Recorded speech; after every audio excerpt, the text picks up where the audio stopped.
பெண்களை இழிவுபடுத்தக்கூடியவர் யாரும் சுயமரியாதைக்காரராக இருக்க முடியாது. பொன்முடியை மறைமுகமாக சாடிய கனிமொழி எம்பி.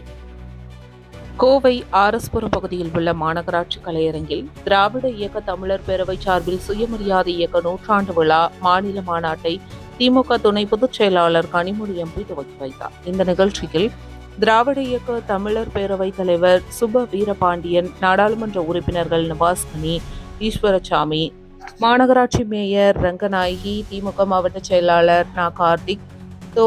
ஆர். ரவி உள்ளிட்டோர் கலந்து கொண்டனர். நிகழ்வில் கனிமொழி பேசிய போது, தேர்தல் வெற்றி, கட்சி பொறுப்பு என எத்தனையோ பொறுப்புகள் என கிடைத்தாலும் என் வீட்டில் அனைவரும் திமுக, என் மகள் மட்டும் திக என கலைஞர் கூறியதை மிக பெருமையாக கருதுகிறேன்.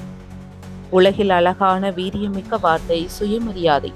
மனித வாழ்க்கையின் அடிப்படை கோட்பாடு சுயமரியாதை. அந்த சுயமரியாதை உணர்வை கட்டமைத்து தந்த இயக்கம் திராவிடர் இயக்கம்.